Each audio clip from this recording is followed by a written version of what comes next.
Hey guys, welcome to the Her.0 podcast, where we help those who identify as women get back to their confident, sexy, and empowered self after a breakup. The path to breakup recovery can be a torturous and lonely journey, especially if you don't know why you feel the way you do, or you just don't know how to bloody fix it. Empowering yourself with knowledge, building confidence, and embracing camaraderie is the way to go about it. And that is just what the Her.0 podcast is all about. Whether you've just got out of a relationship or the bonds of the past are still holding you back today, you're sure to pick up snacks or even whole meals of actionable advice when you listen in. So, let's jump on in. Today we're taking an in-depth look at shame and negative programming that can derive from trauma. Just like a breakup, bad relationships, and other events in our lives. We'll see how to identify it, how to break those cycles of shame and fear around relationships, and how to begin reprogramming ourselves to attract abundant and joy-filled relationships and experiences to our lives. Before we begin, remember to follow the Her.0 podcast on Spotify. And if you are keen to join our community of like-minded boss women, you can download our new Her.0 Breakup Recovery app, that's Her.0, for free on Google Play or the App Store. Today we are talking to Sahara Leigh, aka the Alchemist of The Soul. Sahara teaches folks how to use the everyday, mundane aspects of their lives and selves to create their most magical lives possible. Using Ayurveda, energy work, movement, and plant medicine, Sahara shows you how everything you touch is a tool that moves you closer to, or further from, your authentic self. You can build your dream reality if you know how to use the tools of your life. So, let's get into it. I would like to welcome our integrated wellness specialist and alchemist of the soul, Sahara Leigh. Welcome to the podcast, and thank you for coming on. Thanks so much for having me. I'm excited to be here.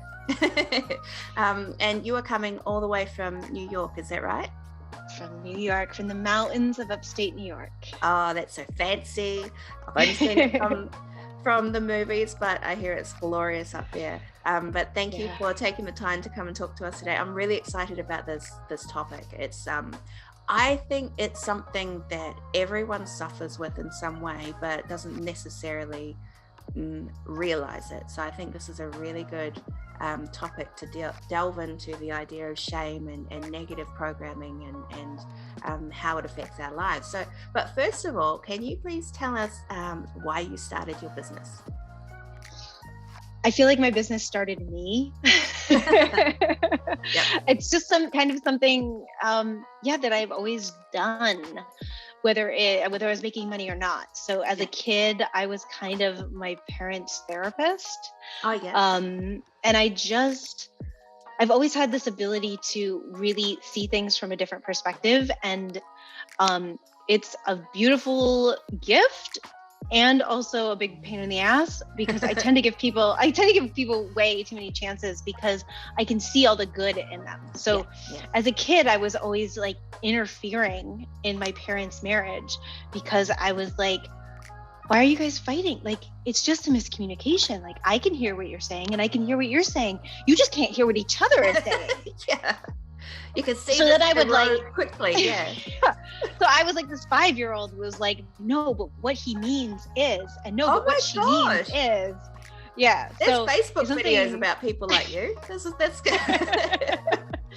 So it's something I always did, and in the same way I can look at someone's body and see what's going. And maybe it's just I was an only child, so I had a lot of time on my hands, and love that. Watching, I love to people watch. Yes, it's great. So I watched a lot of people and I listened, and I was the type of kid that I was really well behaved. So my parents took me everywhere with them. Okay. So it was like me coloring, listening to adult conversations. Right. Yeah. And hearing all these nuances, and then being able to look at people's bodies and be like, oh, they're off there and they're off there and they're off there. So like, My massage clients get on my table and it's kind of like, I just look at their body and I'm like, all right, it's like a Rubik's Cube. I literally just kind of stand there and stare at them for a few minutes. And then I'm like, all right, let's fix this. Rotate. And it's the same way energetically when I'm working with people energetically. Yeah. Yeah. And I'm a nurturer. Like my love language is like acts of service. So for me, I love to take care of people. I love to help people heal. I love to cook for people. So like I have so many different facets to my business. Like I've been a private chef and it's kind of everywhere I go because I've moved around a lot and I've traveled for lengthy periods of time all over the world. And I just use my skill set, I essentially use who I am. Yeah. To do whatever I need to do. So, whether it's teaching massage, giving massage, doing energy work, cooking for weddings, teaching people how to cook. Wow. All sorts of stuff. Sailing boats, like delivering boats. Like for me, I don't know. I oftentimes don't even think I run a business or own a business because it's just me. I'm just doing me. I'm doing what I love to do. I'm communicating with people and I'm offering whatever knowledge that I have to whoever wants that knowledge. Yeah.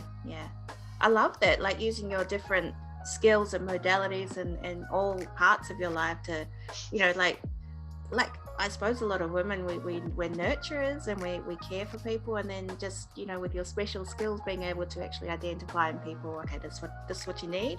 All right.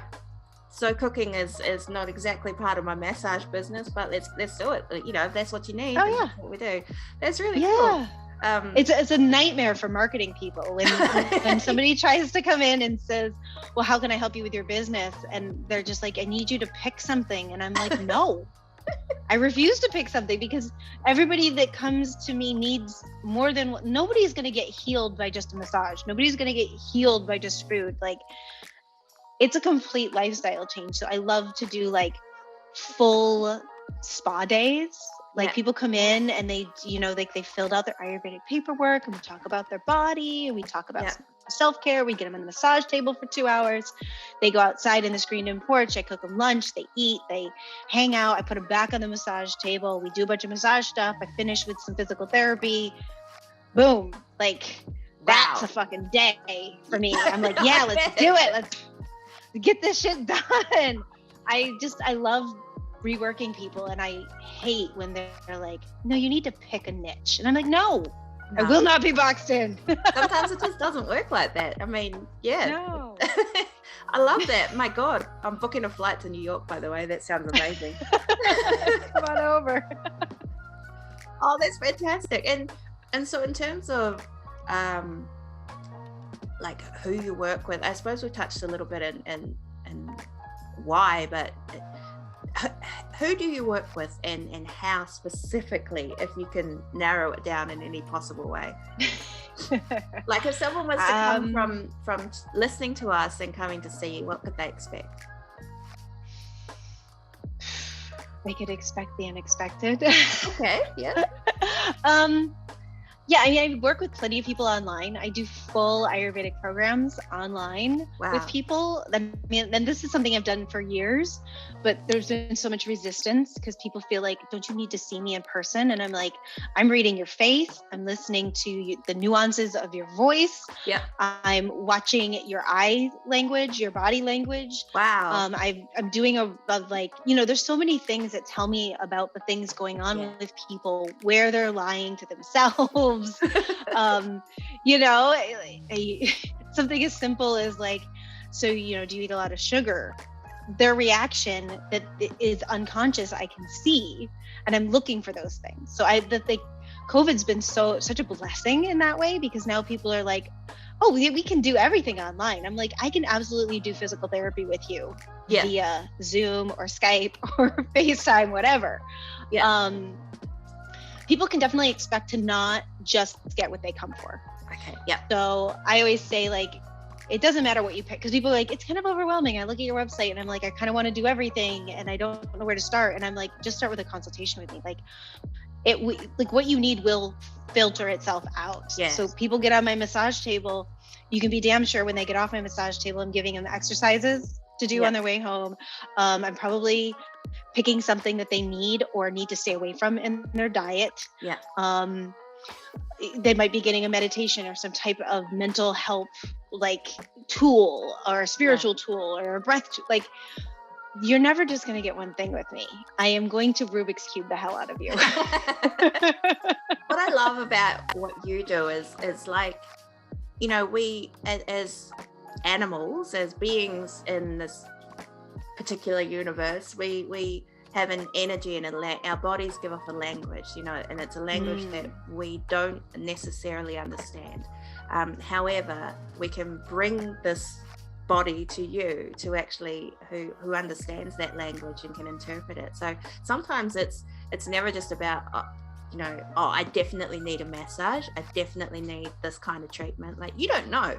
So this is where you bring that body and you take it to an interpreter like yourself who can actually explain, okay, this is what your body is telling me, this is what, you know, the language it's saying, so this is what it's telling me you need.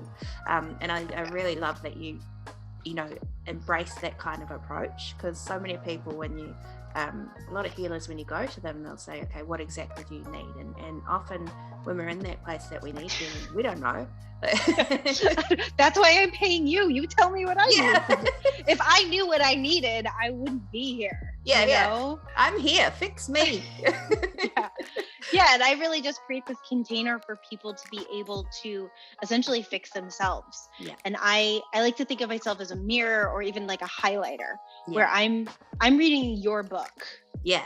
And there's pieces that you're reading the same book, but there's pieces that you're not seeing because we have limiting beliefs, we have prejudices, we've got, you know, denial, just straight up like, no, that's not happening. Like, I'm not on fire. Meanwhile, you're smoking. And it's my job just to highlight it and soothe your soul to a place where you can receive that information.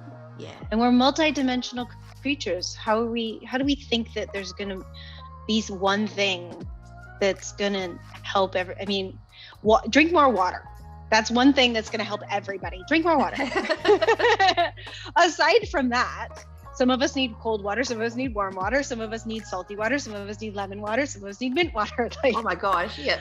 You know, we're multidimensional. We need to start looking for a life that matches the multidimensional beings that we are. I think people really underestimate how incredible, you know, we are, and, you know, and animals and everything, but just there's so much to us that you know, we just can't be held under labels and you know, things like that. I think it's beautiful. And I suppose what you're talking about before about you know, negative programming and trauma, if you don't mind, we get into this kind of idea. What is trauma? What are those, you know, we're talking about negative programming and trauma and things that happen to us. What does that actually mean? I don't really like to pigeonhole trauma because I think there's so much judgment in the world and kind of sizing ourselves up against each other. And I often see people who have trauma, we all have trauma. So I see people deny their trauma. Yeah. Because it's like, well, I wasn't raped. Yeah. Well, it was just, you know, my partner just cheated on me, or, you know, my partner lied to me, or I was in any way kind of lied to by or betrayed by someone. Like, all of these things are betrayals, are trauma. Our parents lying to us about something when we're a child is a trauma. I mean, I remember when I was little and my mom got pregnant. I was like 5. Okay. And I was like, where do babies come from? And I wasn't like old enough for that like full conversation she felt. So it was like, you pray really hard. Yeah. Oh. And I stopped praying. I used to like do my little prayers before bed, like thank God for the day. Yeah. I stopped praying because I was afraid I was going to get pregnant. Oh, okay. So, you know, and like, so it doesn't seem like a big deal, but it's one of those things that like there was a lapse in my connection to creator. And I built a, you know, it doesn't have to be based in any religion. It was just a connection to source, a connection to something greater than me. It was gratitude. I was doing my gratitude every single day, and I stopped doing that. Okay. So because I had fear. Yeah. So like that's a disconnect. And I've now disconnected myself essentially from myself, from my own gratitude. And people are like, oh, that's a cute story. But it's like, it's actually pretty horrifying. Deeper. Yeah. Yeah. So there's lots of little traumas that happen to us. And I hate to sit there and ever have somebody be like, my experience wasn't traumatic enough. Yeah. It's like, no. Your experience is your experience. And all sorts of things create trauma in our lives. And I never want to minimize it, because small little things that we don't think are, I mean, when I'm doing energy work with people, it's like, we'll go back in time and there'll be something that's so prominent. They're like in their 40s or their 50s. They're dealing with something that's a huge issue in their life. And we like pull on that thread and we come back to like ice cream when they were 5. Yeah. And it's like, whoa, I didn't realize that this situation, this conversation I had with my parents, or this, you know, my sister got something that I didn't get, blah, blah, blah, blah, blah. It was so tiny, so minuscule. And it's a snowball effect. Yeah. So these tiny micro traumas will snowball if we do not address them, which is why I'm always like, we don't need to define trauma. If it upset you, it's a trauma. Yeah. Yeah. So it doesn't have to be, you know, you're in a car crash or you got beat up by someone. It doesn't have to be something physical. It's actually, I mean, these impressions that we get from our loved ones and from the world around us, they do create physical impressions on our brain and our wiring and our electricity. And I also, what I've found with my experience with trauma is, you know, going to see a therapist and thinking, you know, I've only got issues with this one thing. And turns out this thing that happened a long time ago, our brains have this, it's a survival instinct, but it's a way of making us forget about these things. Mm-hmm. So it just piles on all of these things, so you never have to think about it again because it was traumatic for you. You know, caused some sort of impact on you. And then it takes that kind of, it's still there and it still manifests its way out in other ways. So it's really, it's fascinating and interesting and scary and it's all sorts of things.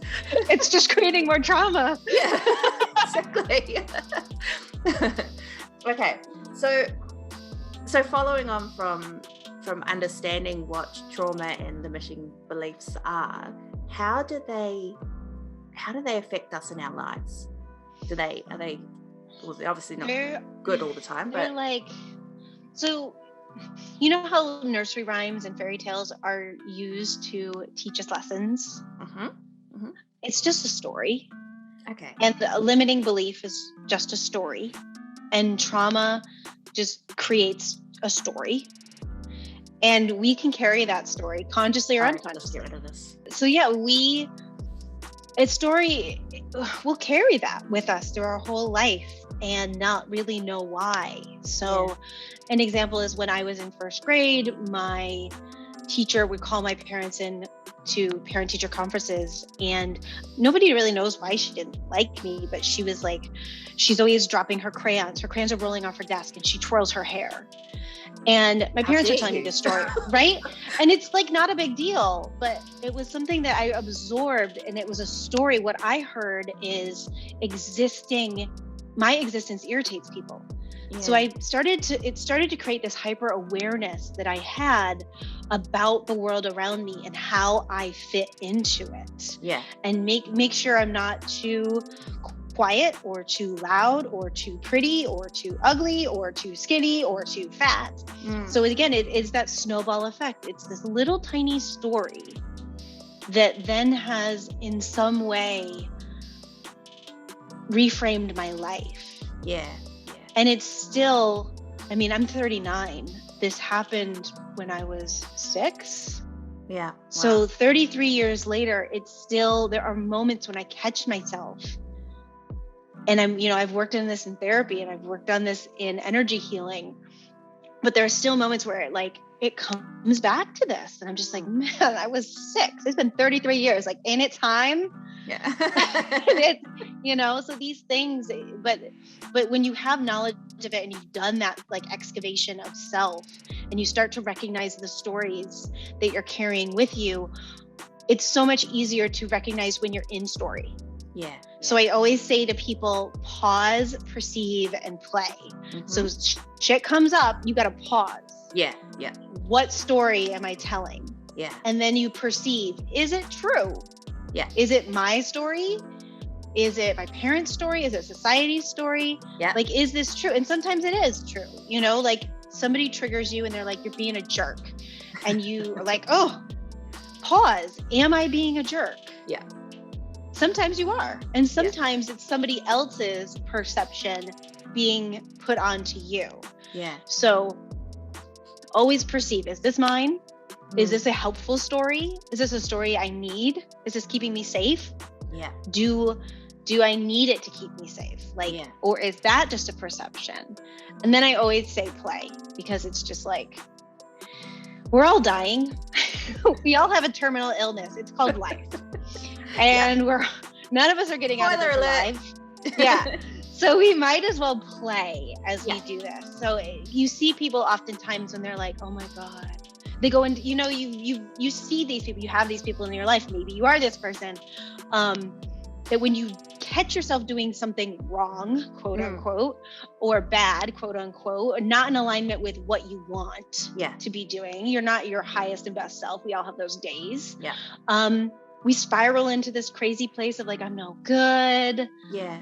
I'm a bad person. Or my personal favorite that I love to do is this fucking again. Again? This again? How many years have I been working at? This goes back to my first grade teacher. Yeah. And just being like, hey man, I'm doing the best I can every single day of my life. Tomorrow's another day. Maybe I'll fuck up again. Maybe I'll be better. I can only choose to die suffering or die playing. Yeah, exactly. And I'm really working on dying playing. It's so relevant. One of the massive I remember when I was and you telling your story about the crayons, I remember being a really young kid, maybe 4 or 5 actually, and having someone close to our family I saw something and I laughed like a belly laugh, kind of like a kid does. And then she said to me, keep quiet, that's not how girls laugh. And from then on, I was afraid to be heard. And then, for various reasons, I've always been an overweight kid, and into my life, it's just, I've always had an issue. Well, I actually haven't had an issue with weight. It's kind of other people's issues with weight, really. And it's growing, and then I get treated different, and all of us do. We get treated different because of how we look or what we do, and then we kind of absorb that too. And I found most of my life I was changing myself to fit into what other people wanted to be okay with weight, if that makes sense. And I got to a point where I was like, my ass isn't actually hurting anyone. It's doing its own thing. It's being all around and just, getting work done. And it's not impacting anyone's life in literally any way. So why the fuck am I giving a shit about what anyone else is thinking about it? And once I twigged onto that, I started to look at other areas of my life, me being loud, me being seen, and those sorts of things. It kind of just, got rid of the shackles a little bit. And I think most, men as well, but primarily women, because we've been judged for eons. It's over everything. Yeah, for everything. And we take on these negative and limiting narratives that we're not supposed to be loud, seen, heard, get more money, do what we want to do, actually, follow business, whatever. It's so it's so true what you're saying about these traumas, and they create these patterns, and that we need to actually stop and identify what's happening to us. If we've got that feeling, that yucky feeling in our stomach about something, just stop and identify what that is. So coming to the idea of breakups, and we all know, from what we're talking about here, that breakups have a certain amount of trauma and the awful feelings that can come from a breakup.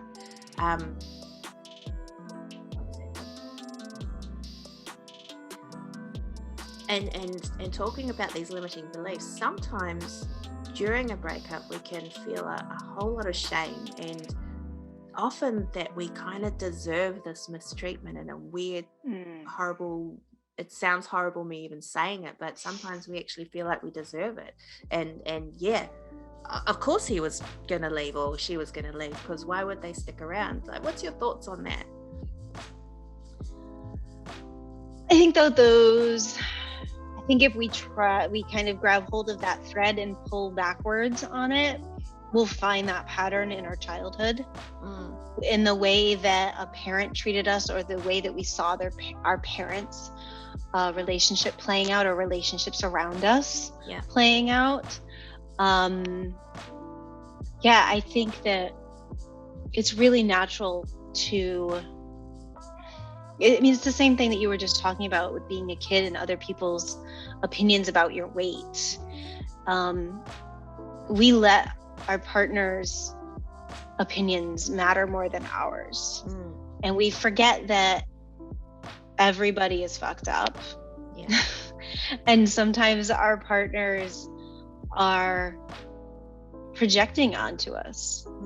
I'm breaking up with you because blah blah blah blah blah, but really other people's judgments and opinions say much more about themselves than they do about you. And I do think that women in general have a narrative of being the scapegoat. We're the dramatic ones, we're the emotional ones, we're the needy ones.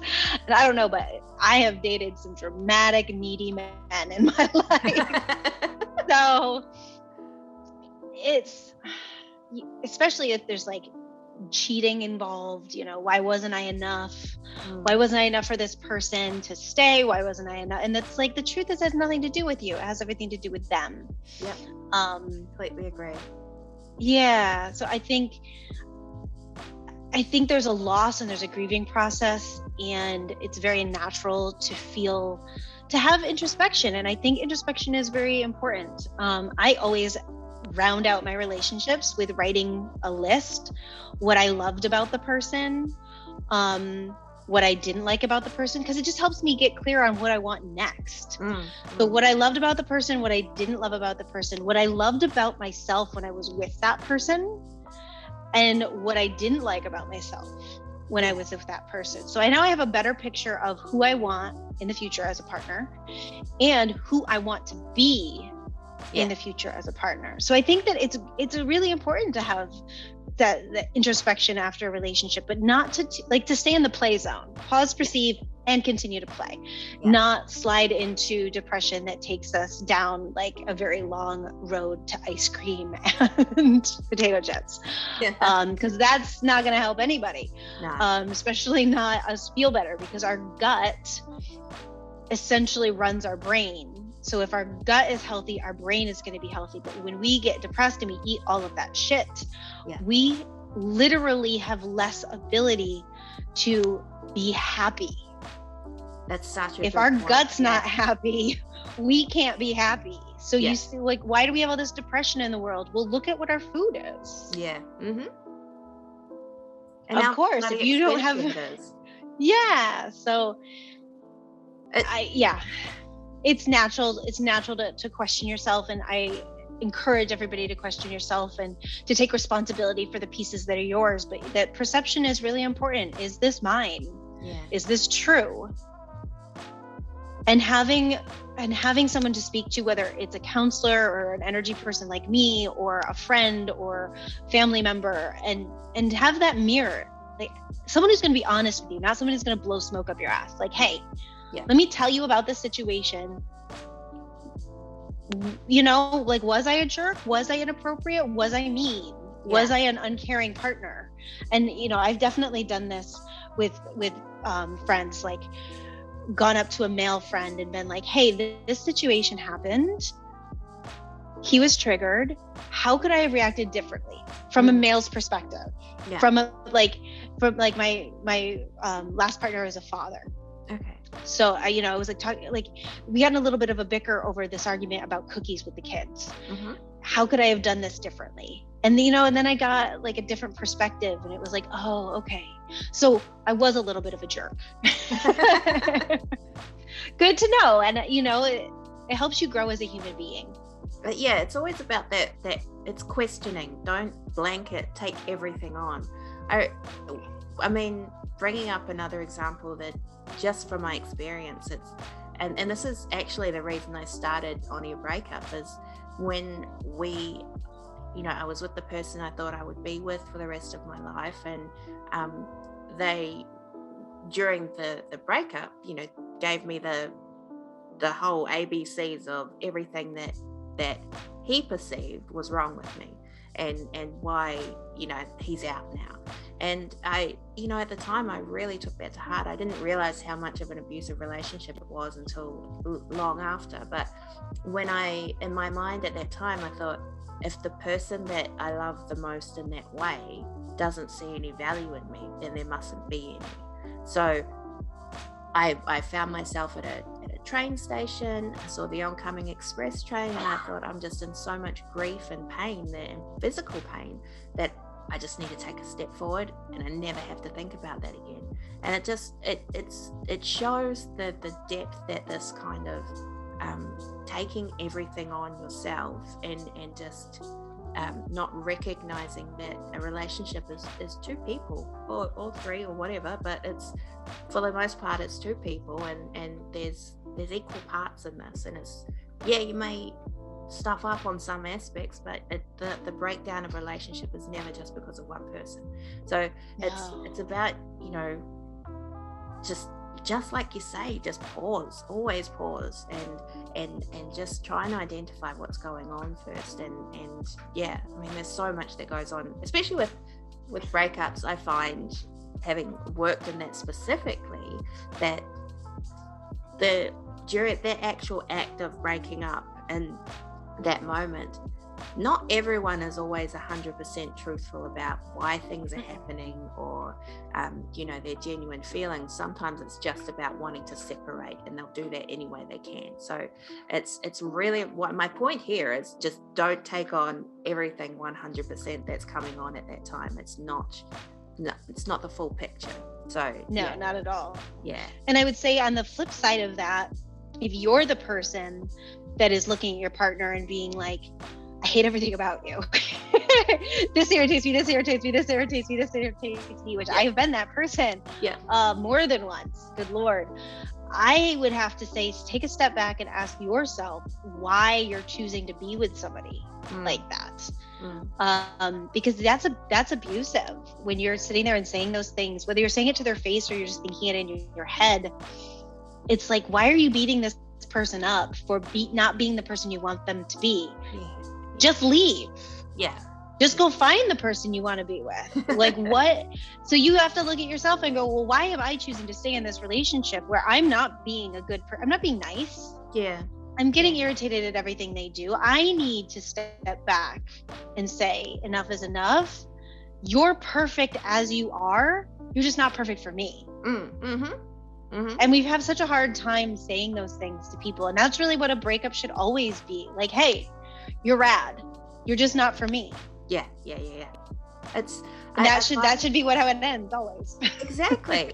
And I find that the most clusterfuck breakups come from not having the right communication tools. It's just about tools. No one is I 100% believe that no one is bad. It's just all this frustration builds, and we don't know how to express that in a way that doesn't completely destroy the other person, but we just need to get out. So throw all this stuff. But it's more just about acknowledge your feelings. Don't be afraid to look at it, and don't be ashamed that you think, actually, I don't really like this person anymore. And I know I said that I'll be with them forever, but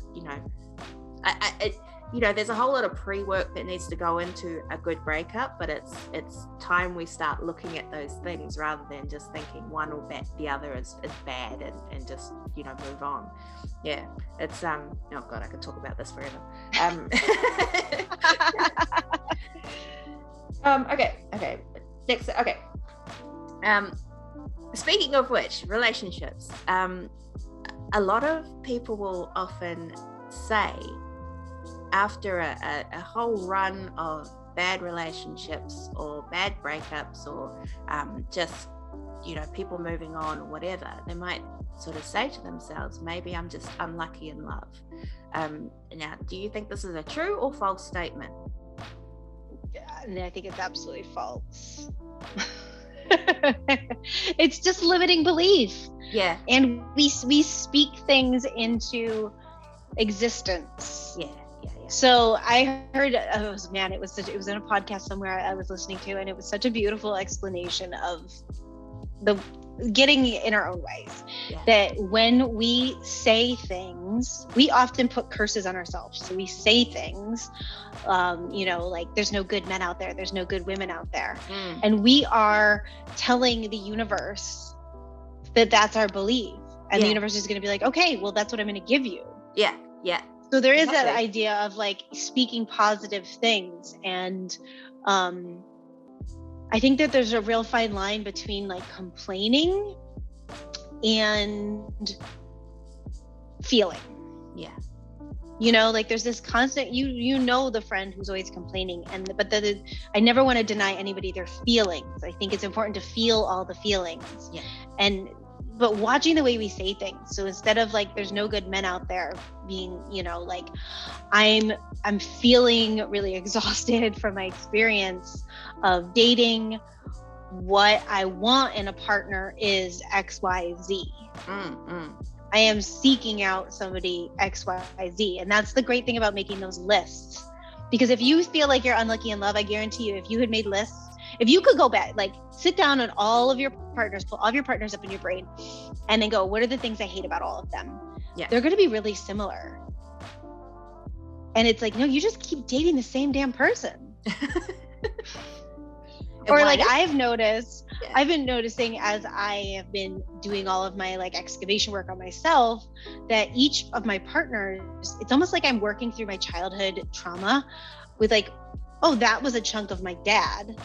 And then that was a different chunk of my dad. And that was a different chunk of my dad. And that was a chunk of my mom. And that was a different chunk of my mom. And, and it's kind of like, as I work through my stuff, but recognizing that if you're constantly doing the work to excavate those pieces of you that are holding you back in life, that you're not going to have to keep doing it through relationship. Yeah. You're going to be able just to do it through your therapy or your energy work or your journaling or your art or your dance or whatever it is that you choose to do to help heal yourself. Yeah. As long as you are moving that stuff through your system, you're not going to have to play it out. Because if you are ignoring things and you're just like, la, la, la, la, I can't hear you, that shit will show up.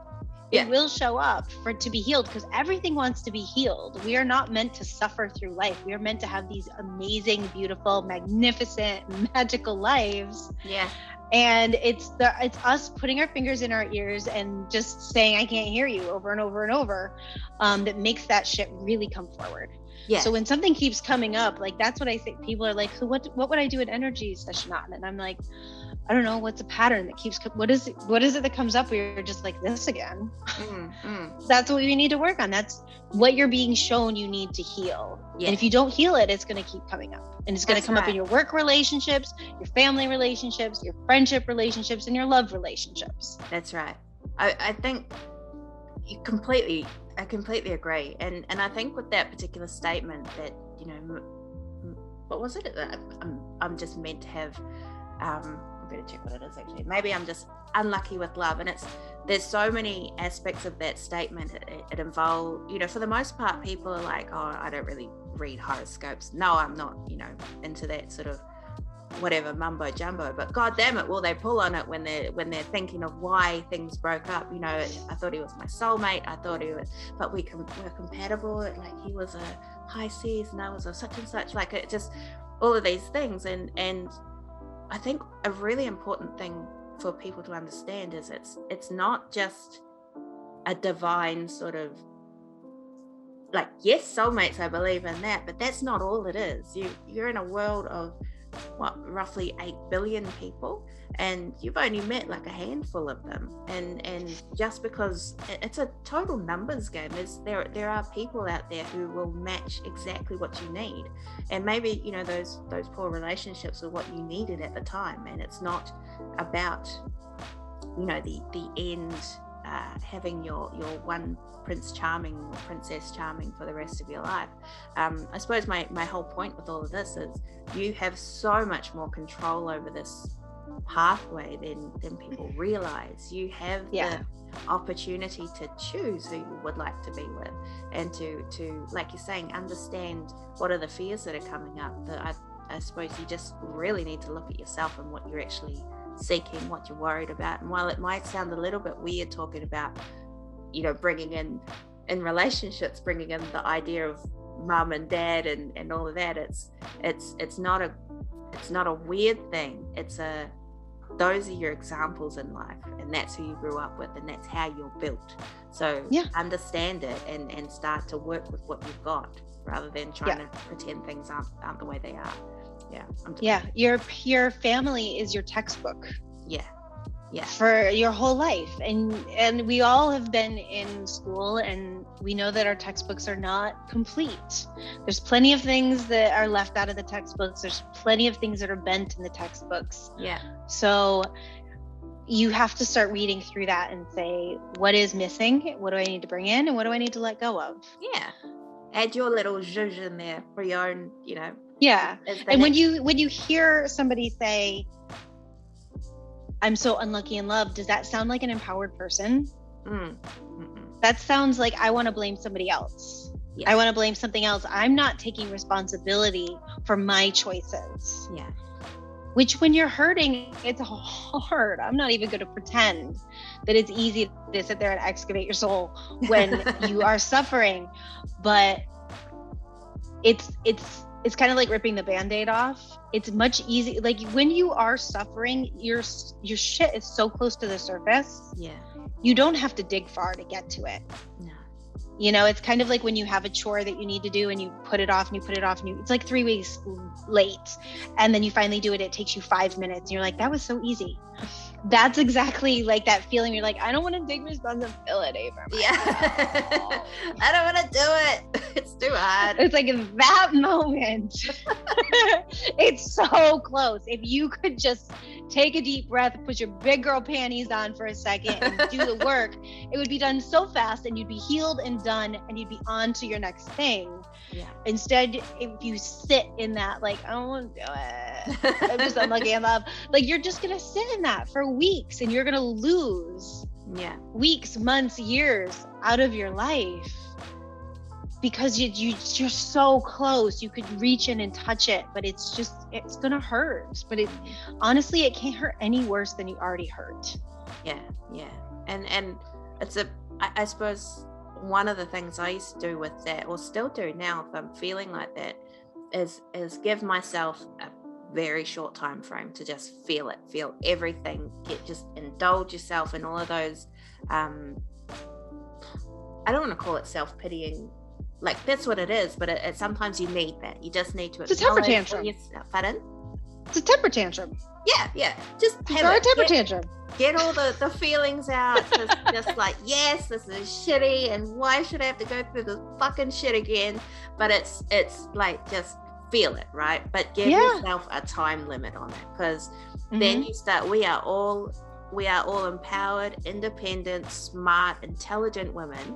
We know that that's not the way it's going to get fixed. We know that at some point we need to just, we need to understand this, we need to fix it, and we need to move on. And some, you know, it doesn't always have to be involve yourself in every triggering thing. You know, sometimes it's just start with something small and work on that, and the next bit, then the next bit. Everything can be done in stages. Would you agree? Yeah, absolutely. So I have a program called 30 Days to Mindfulness, and it's a free program. and it's just like awesome. the little tiny soul excavation, and it's little things every single day, like which way do you like to put the toilet paper and why? So it's getting to know yourself in like unique little ways. Like, do I put the ketchup in the fridge because I liked it cold, or because that's where my family has always put it? Yeah. So all these little things to question, like notice when you say yes and you mean no, notice when you say no and you mean yes. Mm-hmm. And then I think like when you get into like day 20 something, there's a temper tantrum day. So we do all this little work, and the idea is to rile up our inner child who didn't get enough hugs, who didn't get enough ice cream, you know, whatever it is, and let them loose. Yeah. You know, so it's like I'm like, write it out, go into the forest, tell everybody in your house you're gonna be in the basement for 20 minutes throwing a little hissy fit, like throw a temper tantrum. I want you to physically get into it. Move that shit through your body. Pick your spot that you feel safe to do that, and just go for it. Because that's such a weird concept, uncomfortable concept, I suppose, for a lot of people, is to actually tap into their true feelings and true desires and true self. Because, you know, with all of our limiting beliefs and negative narratives and all of that kind of thing, you know, we're taught that you're not supposed to focus on yourself, you're not supposed to focus on what you want, whereas that's actually the solution here. You need to be able to do that. And I love that sounds like such a cool challenge and nice safe way to get into it too, like just the small little things that help build that muscle up and help strengthen it. I love that. That's cool.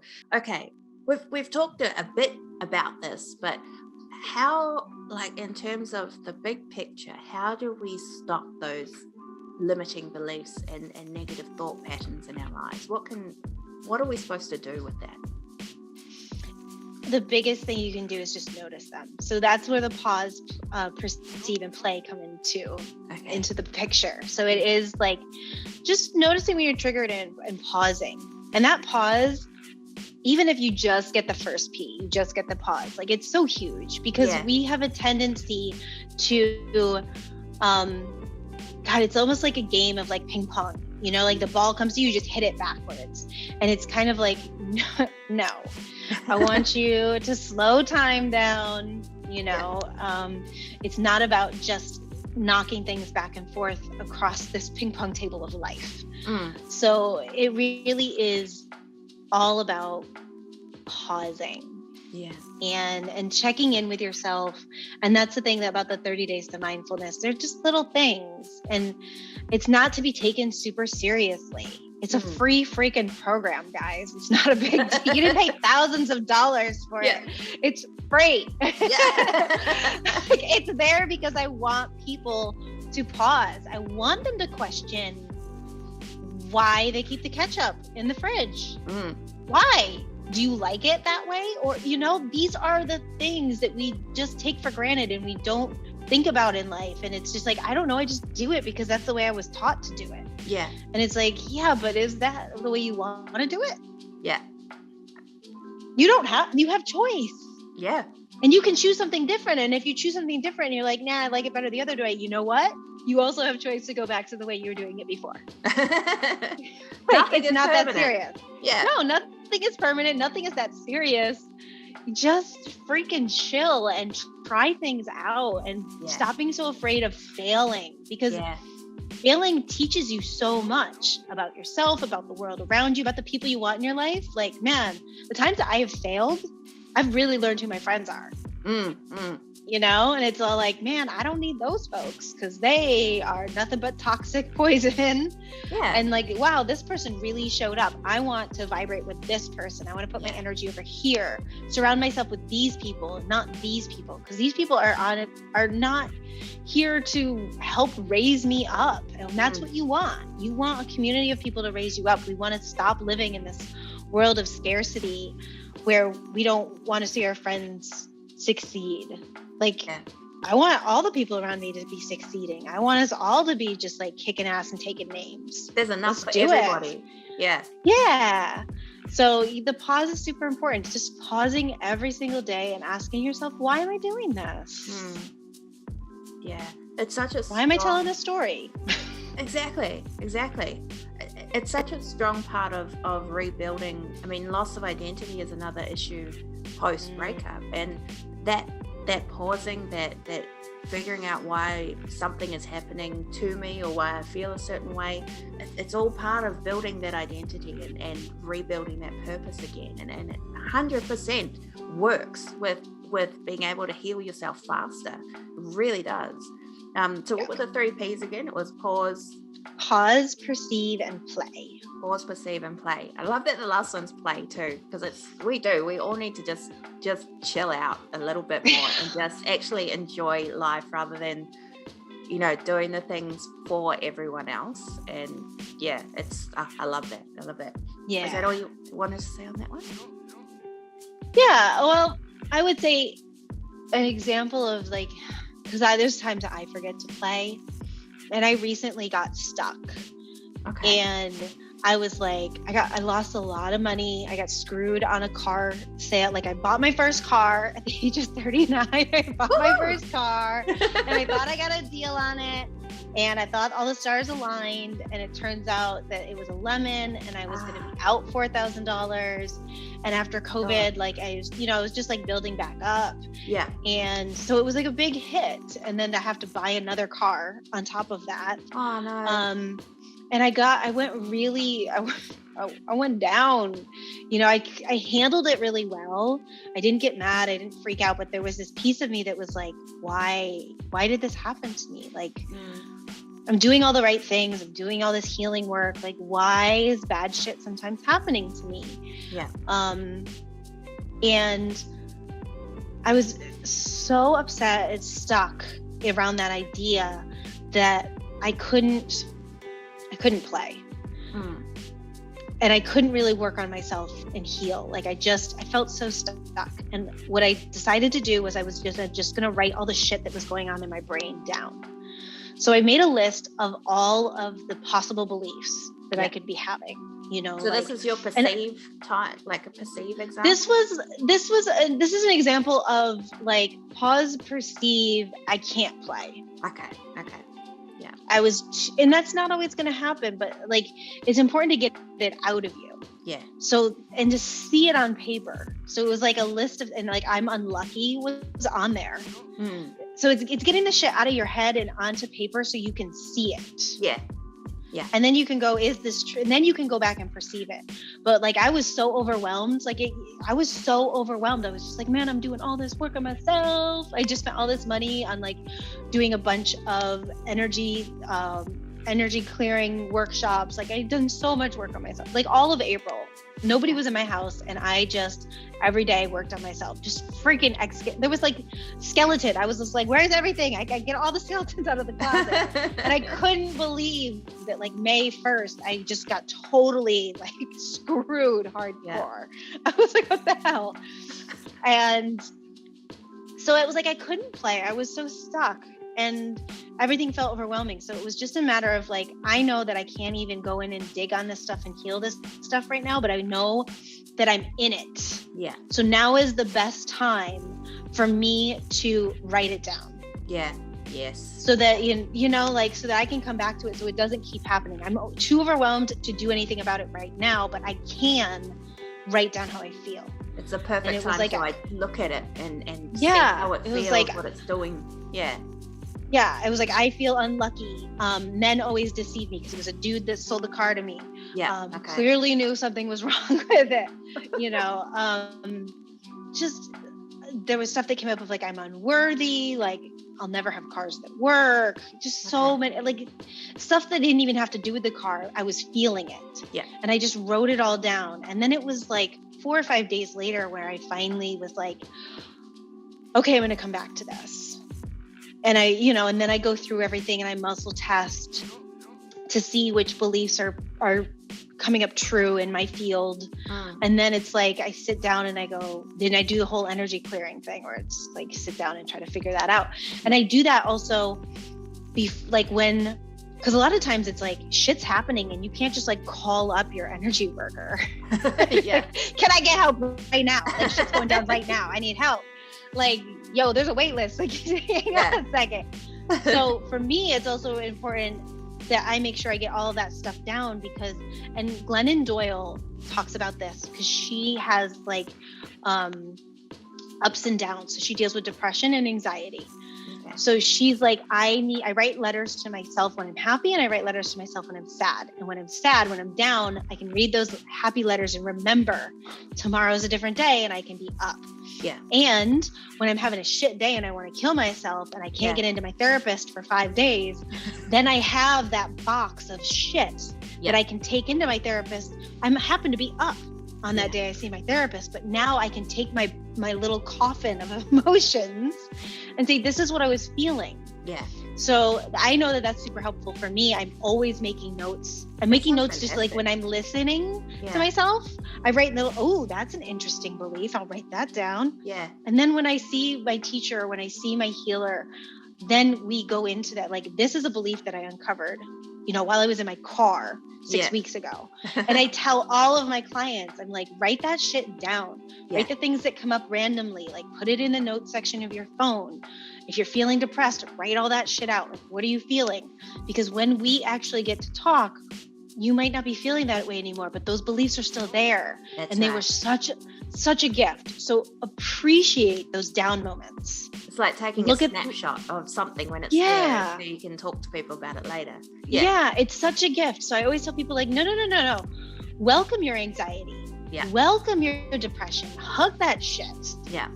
Like, romance it. Get the wine out. Light some candles. Get to know that darkness. Get to know that whatever it is that plagues you. Yeah. So that, because when you know it, you can heal it. You can fix it. It's like I don't know anything about engines.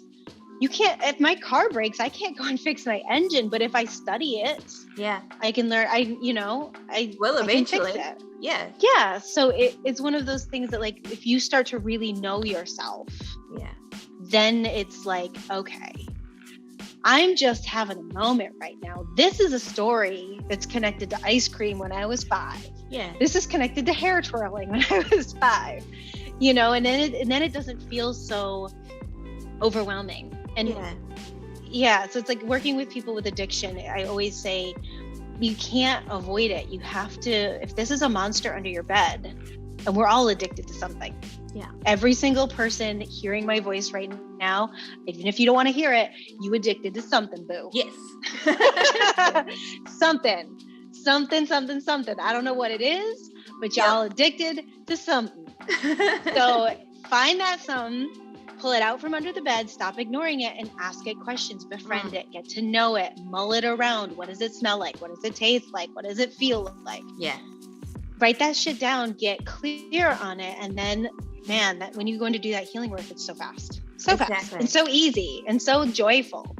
And then you really do meet those moments of anxiety and depression or whatever it is that you're going through. You meet them and you welcome them because they're gifts. They are divine moments sent here to help you heal. They're not just you being punished for something. That's bullshit.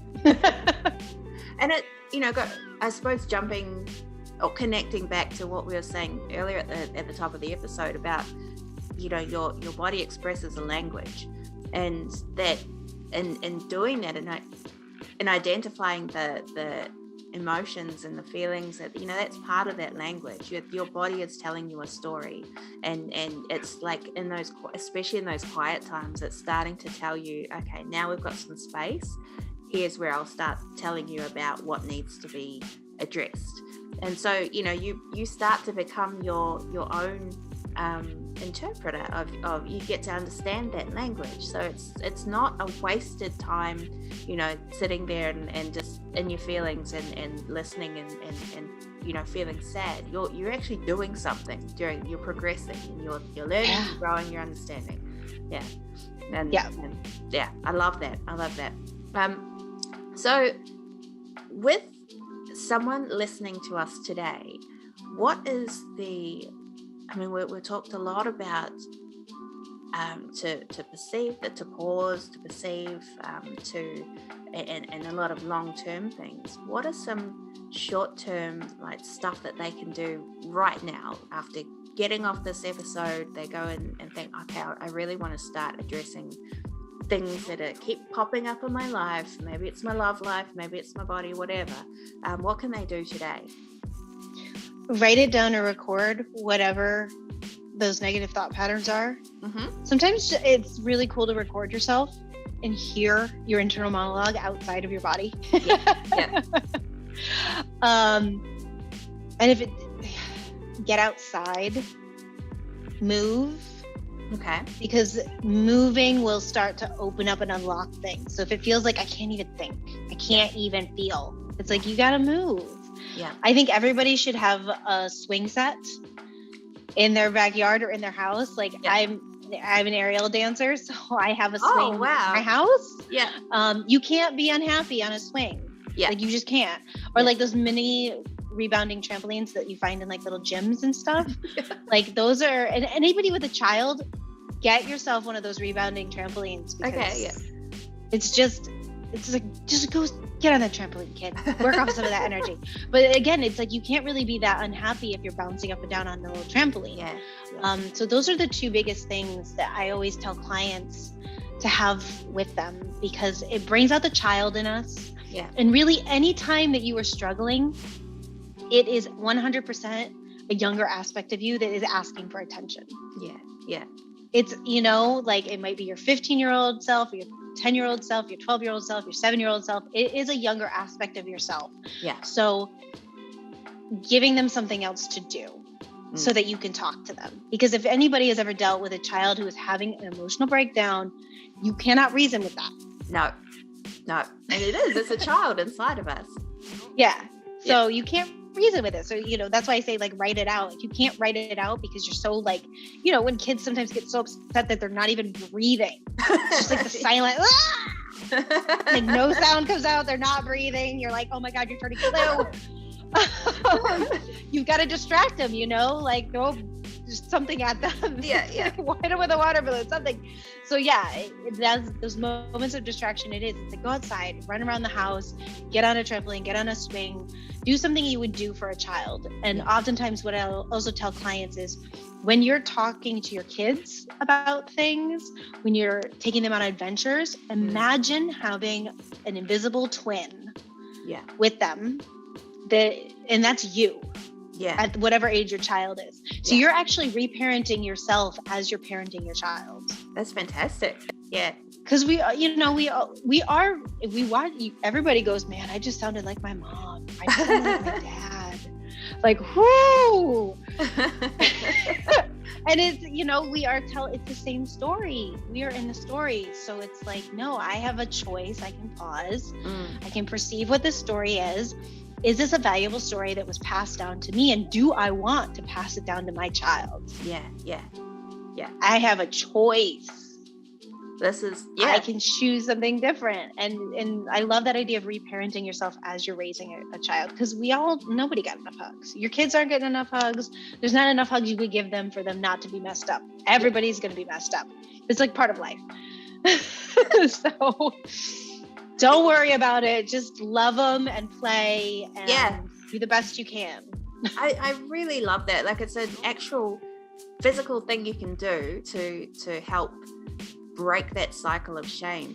And I know we've spoken before on the subject, and it's, I remember you talking about a particular idea of us passing down the genes of our experience to our offspring. And that, you know, this has happened so many times in history. Can you tell us a little bit more about that?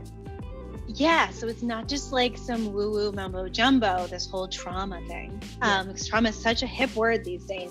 But I love it. I'm like, let's talk about trauma. Yeah.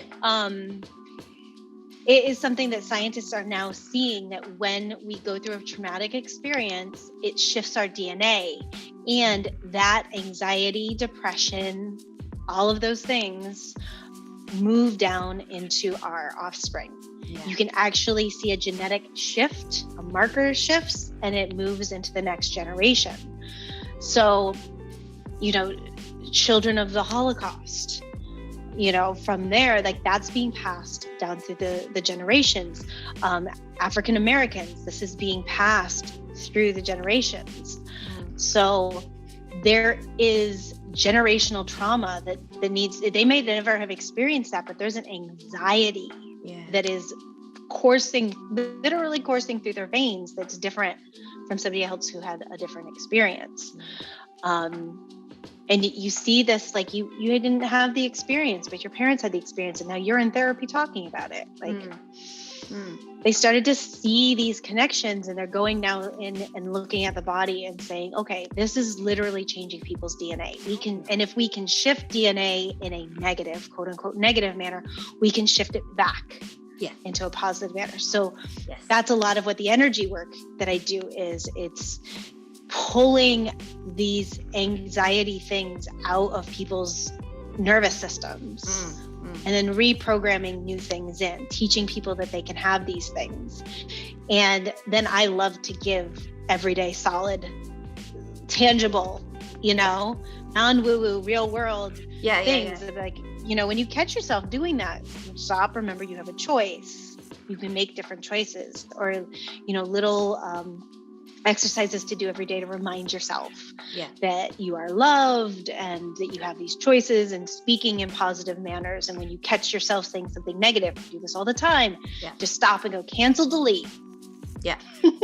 Cancel, delete, and then reword it. Again, you have so much more control over this. This is, it's all, woo-woo and whatever, but it's around for a reason. There is actual, physical basis with all of this theory, and this is the work that you're doing, that we're all doing. It's just, I love that we have the ability to change our trajectory. We can choose what we want in our lives, contrary to what we've been told our whole lives, that we're supposed to do things a certain way. We don't have to anymore. And I love that the world is changing toward that narrative now as well. And especially for us. And so kudos to you and the work that you're doing. I just absolutely love it. And me too. It's so fun. This is something it's a deep passion of mine, and it's so cool to actually, talk to someone and share with someone who believes that kind of lifestyle too. I think listeners will be able to actually understand at a high level why things are happening the way that they are, can start to identify those things in their lives that we've talked about, and actually can recognize, okay, maybe there's some things I can change here, and how they can actually do it. More importantly, how. Now, I just want to wrap up by talking about how, just to go over again, how people can get access to your 30 days challenge, because I think that'll be such a great place to start for people. How do they get it? They can go right onto my website and get it off the resources page. Okay. So there is, there's my offerings, and you click on offerings and it drops down into Ayurveda, body work, energy work, and resources. And resources has a bunch of interesting things in there. It's kind of like where I put all of my mental chatter. So there is the 30 days is on there. There's a link to my book, which is called The Conscious Alcoholic, and it is a holistic approach to drinking. Awesome. If you're gonna poison yourself, you might as well do it in the best possible way. And there's stuff from my YouTube channel on there. There's things that I find interesting from other people on there. So there's lots of cool stuff that you can check out. There's like a whole treasure trove. I'm gonna put the link to that challenge in there below the episode, so that people can go straight there, have a look around the vault there, and check you out. I've just enjoyed our talk so much. I absolutely love whenever we get to chat, and I always find that I'm rummaging off in the trying to find books and things that you've talked about with me. I just find it so, and you're such a relaxed and knowledgeable person. You just and completely chill. I just really love it, and I just want to thank you again for coming on today and sharing your wisdom and for the work that you do. I think it's just absolutely brilliant, and we can't wait to have you back on the show again. Once again, thank you to the Alchemist of the Soul, Sahara Leigh, and we look forward to seeing you again. Thanks for having me. So there you have it, folks.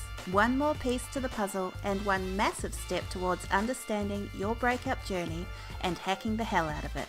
Thank you for joining us today. And remember, if you want to hear, see, and do more to gain clarity and confidence, check out the new Her.0 app available for free download today. Take care, and we'll see you on the next episode.